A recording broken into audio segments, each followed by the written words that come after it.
These three habits help me to organize my thinking faster so that I was able to speak in a more structured manner even when I'm put on the spot. And this is something I struggled with for a very long time because every time I was put on the spot, I kind of had a sense of what I wanted to say, but for some reason I wasn't able to speak in a manner that helped the other person get some clarity. But when I came across these three habits and I learned them at different phases of my communications journey, each one that I incorporated, I was able to get just a little better with my articulation. I was hearing lesser, hey, could you repeat that? Or what are you trying to say? And more of the fact that they could clearly understand me. And the best part of these three habits is that you can do them at any time, anywhere, completely for free, and it takes very little time to do so. So the overview of the three habits are as follows, and that's what we're going to get into in the three videos.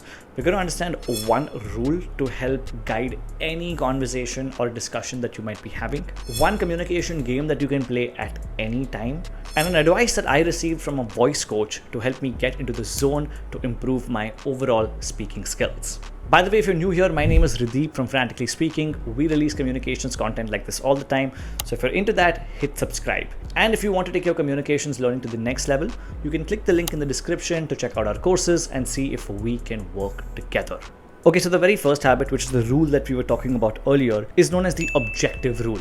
This means that whenever you're communicating any conversation, whether it's professional, personal, you're giving a presentation to 100 people, you're having a one-to-one conversation with your boss, or just bantering with your friend, every conversation has some objective. We're trying to create some sort of outcome within that discussion. For example, in the presentation, it could be that the audience has to have this one takeaway that can help make their lives better. In a conversation with your boss, you might be trying to vie for a promotion. And in a conversation with a friend, the objective might just be to have a fun time. All of these are objectives, whether you see it that way or not. Now, the objective rule helps us to keep that North Star ahead of ourselves. The reason why most conversations tend to go all over the place is because we lose track of the objective and we tend to spiral into details that are irrelevant, and the conversation ends up in a way that both parties feel, I didn't really achieve anything out of this. And I know this sounds stupidly simple, and to some of us it might sound obvious, but the amount of times we forget what the North Star or the objective of a conversation is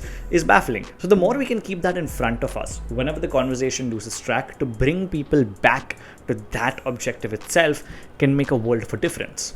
And this is the main reason why a lot of meetings tend to feel like a waste of time, because a lot of discussions happen, a lot of so-called productive talks happen, but at the end of it, the entire room feels like nothing was really accomplished.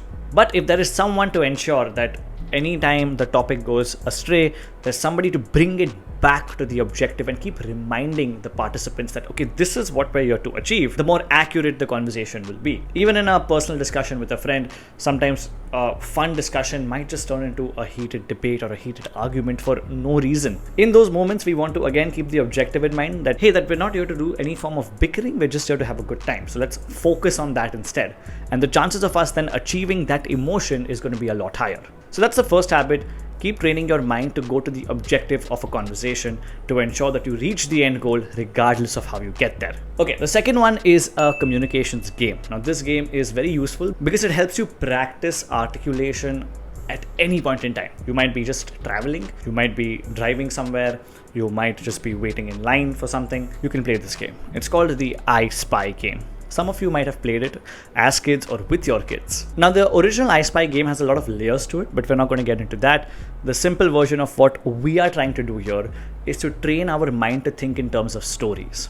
The way it works is whenever let's say you're standing in a line for something and you spot any object, like I have a clock on this wall over here. Now, what I want to do is I want to talk about some experience that I've had with a clock. It could be me buying a clock. It could be me seeing a clock at a friend's house that I really liked and how that discussion went. Any personal experience that I can draw with that object. And if I don't have one of my own, I can talk about somebody I know of who's had an experience with a clock. For example, I can talk about how my granddad had this one grandfather clock that he absolutely loved, and it's still there in his house. We haven't sold it for the longest time to preserve his memory and legacy. It could literally be anything. What we're trying to do is, the more our mind thinks in terms of stories, the easier it'll be for our mind to come up with information when we need to speak on the spot. Because our mind is not very good at remembering information or coming up with new information on the spot. But if we resort to experiences, we can immediately resort to storytelling and communicate in a flow without blanking out. Again, the best part is you can do it at any point in time. You can have a goal that every time you step out, at least once a day, you try to play this game with yourself. And if you have a partner with you, you can play it with them as well, and you'll both can give each other feedback on how well the story was if you are both on a communications development journey. And the final habit is an advice I received from a voice coach.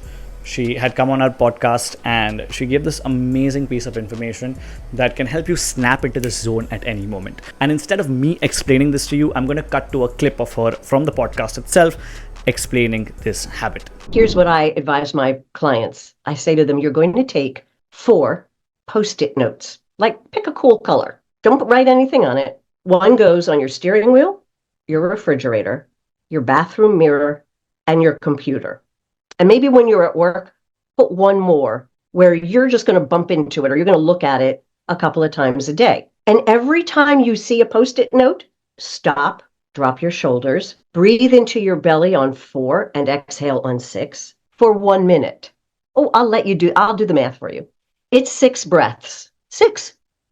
And then go on about your day until you pass another Post-it note.